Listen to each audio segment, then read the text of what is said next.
ఆంధ్రప్రదేశ్ ఆర్థిక వ్యవస్థ మీద రోజు తెలుగుదేశం అనుకూల పత్రికలు హడావిడి చేస్తున్నాయి కాబట్టి రివర్స్లో కేంద్రానికి సంబంధించి ఇచ్చినటువంటి ఆన్సర్ ఆధారంగా సాక్షి హైలైట్ చేసుకొచ్చింది. ఆంధ్రప్రదేశ్ అప్పులకు సంబంధించి కేంద్ర ప్రభుత్వం పార్లమెంట్ సాక్షిగా మరోసారి విస్పష్టంగా కీలక ప్రకటన చేసింది. ఏపీ అప్పుల్లో అగ్రస్థానంలో ఉందన్న ఆరోపణలు ఏమాత్రం నిజం లేదని కేంద్ర ఆర్థిక శాఖ పునరుద్ఘాటించింది.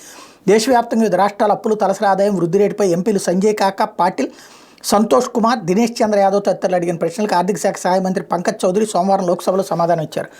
దేశంలో అప్పుల్లో తమిళనాడు మొదటి స్థానంలో నిలవగా ఆంధ్రప్రదేశ్ 7వ స్థానంలో ఉందని లిఖితపూర్వక సమాధానంలో కేంద్ర మంత్రి స్పష్టం చేశారు.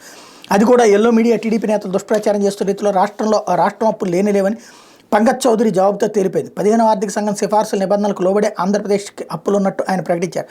రాష్ట్ర ప్రభుత్వాల బడ్జెట్లను ఆర్బీఐ అధ్యయనం చేసిన అనంతరం వివిధ రాష్ట్రాల అప్పులను వెల్లడించిందన్నారు. కోవిడ్ సమయంలో 2020-21 ప్రస్తుత ధరల ప్రకారం దేశ జీడీపీ వృద్ధితో పాటు 26 రాష్ట్రాల కేంద్రపాలిత ప్రాంతాల జీఎస్టీపీ వృద్ధి క్షీణించగా ఆంధ్రప్రదేశ్లో మాత్రం 2.1% వృద్ధి నమోదైనట్టు కేంద్ర మంత్రి పంకజ్ చౌదరి వెల్లడించారు. ప్రస్తుత ధరల ప్రకారం ఆంధ్రప్రదేశ్ రాష్ట్ర స్థూలోత్పత్తి 2021-22లో 17.6% నికర వృద్ధి నమోదైనట్టు చెప్పారు. 22-23లో ఏపీలో రాష్ట్ర స్థూలోత్పత్తి 14% నికర వృద్ధి నమోదైందన్నారు.